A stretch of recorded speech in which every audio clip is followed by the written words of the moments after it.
Meus cumprimentos à mesa, aos colegas que ainda se encontram no plenário, aos funcionários da casa e àqueles que nos assistem pela TV Assembleia. Eu vou dividir o meu tempo em dois assuntos. O primeiro é a questão da Samarco. Na semana passada, as entidades que formam o Fórum de Entidades em Defesa da Bacia do Rio Doce, que são cerca de 80 entidades civis, fizeram uma manifestação ali em frente ao Palácio, em busca até de informações, porque, segundo pessoas ligadas ao Fórum, entre elas as pessoas da Transparência Capixaba, o governo do Estado sequer tem uma cópia daquele acordo que foi feito com a Samarco, o governo do Espírito Santo e o governo de Minas.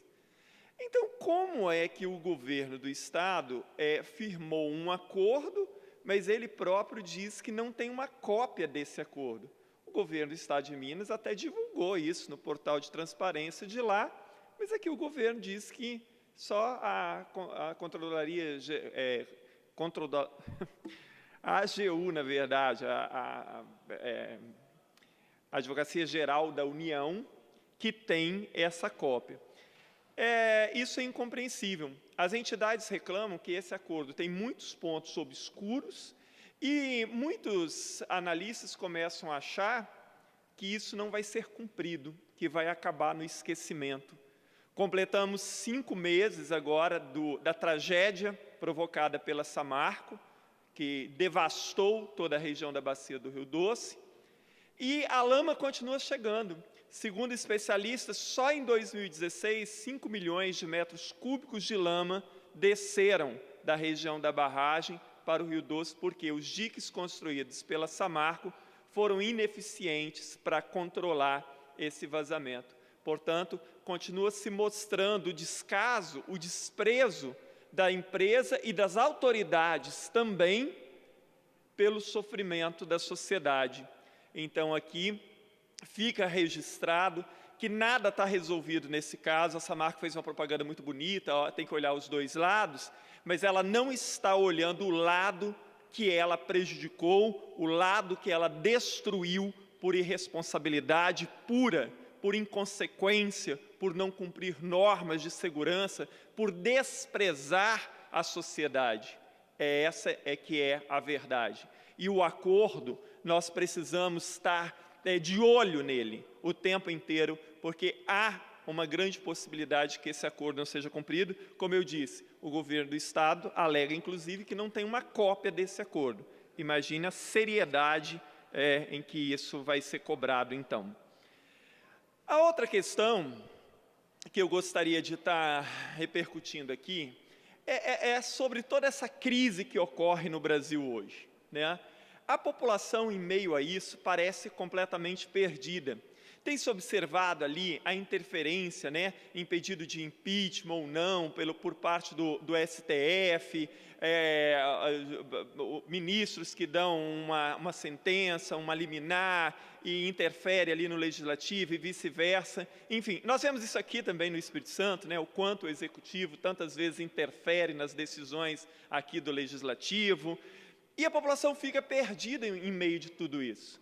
O que, afinal de contas, é função e prerrogativa do Judiciário, do Legislativo e do Executivo?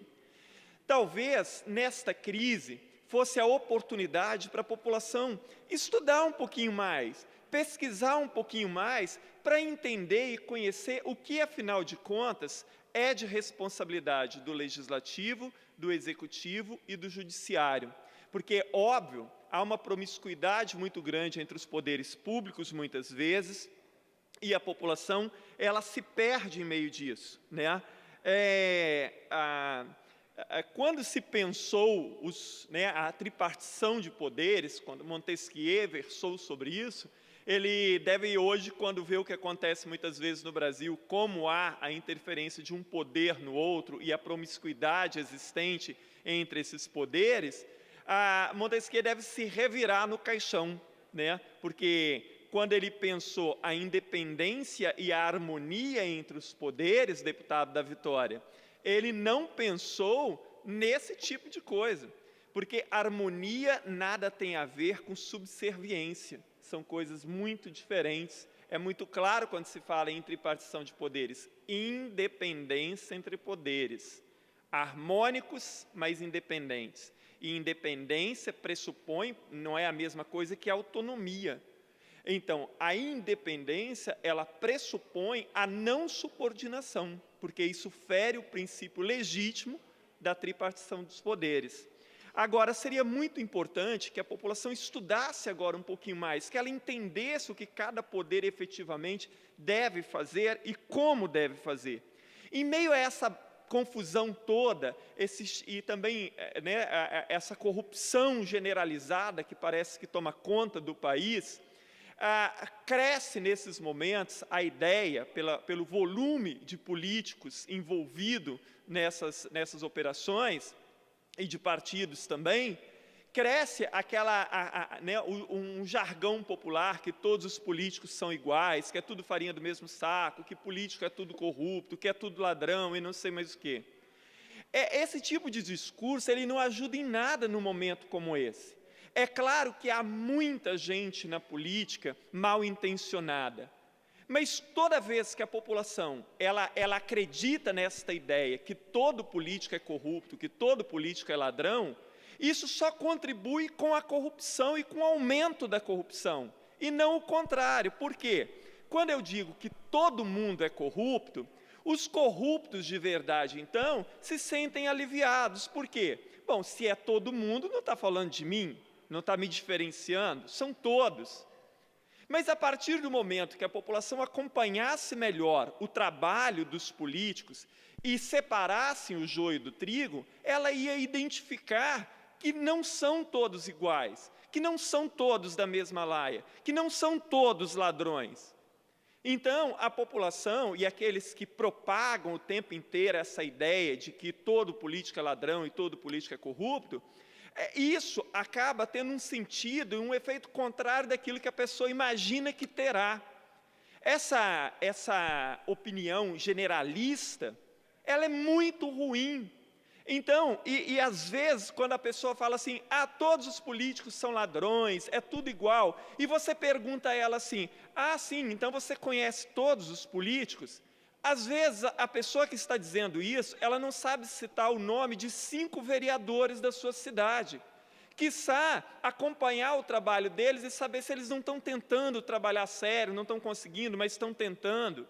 Ou quando se referem, por exemplo, à Assembleia Legislativa, você pode perguntar às vezes às pessoas que elas citem o nome de 10 deputados, pelo menos, muitas vezes não sabem citar, então a população ela precisa acompanhar.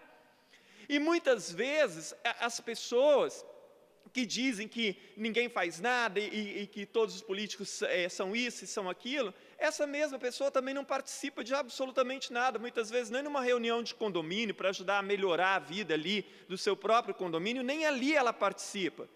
Então, é importante que a sociedade ela faça a sua parte. Agora, é parte da sociedade, não é só ir lá no dia da eleição, apertar uma tecla e dizer assim, bom, agora eu já escolhi, eu vou para casa, me sentar e esperar que tudo aconteça. Ela tem que acompanhar, ela precisa cobrar dos seus representantes. Independente, mas o meu deputado, o meu vereador, o meu prefeito não se elegeu, não interessa. Aqueles que foram eleitos passaram a ser representantes de todo mundo. Então, todo mundo tem que cobrar. Eu sei que as pessoas não têm tempo de passar o dia inteiro tomando conta daquilo que os políticos estão fazendo ou não. Mas hoje você dispõe de uma quantidade tão grande de formas de acompanhamento, seja o site da Transparência, o site da Assembleia, a TV a Senado, a TV Câmara, a internet, enfim, são tantas coisas. Então, de vez em quando, dá para você se informar assim, né? E mais uma vez eu digo, essa ideia de que todo político é ladrão e de que todo político é safado e que todo mundo é igual, ela é, primeiro, errada e, segundo, ela não contribui em nada para melhorar o discurso. Então, fica aqui a minha recomendação. Agora, esse ano é ano de eleição, as eleições municipais elas são importantíssimas, que as pessoas estudem um pouquinho mais, pesquisem para entender qual é a função exata de cada poder, qual é a função de um prefeito, de um vereador, de um deputado estadual, de um deputado federal, para não cobrar coisas que essas pessoas também não têm a função de fazer. e não serem enganadas com promessas falsas, muitas vezes nas vésperas das eleições, né? E que entendam melhor como funciona. Ponho o meu mandato, o meu gabinete à disposição para informações, no que a gente puder ajudar para esclarecer as dúvidas. Muito obrigado, presidente.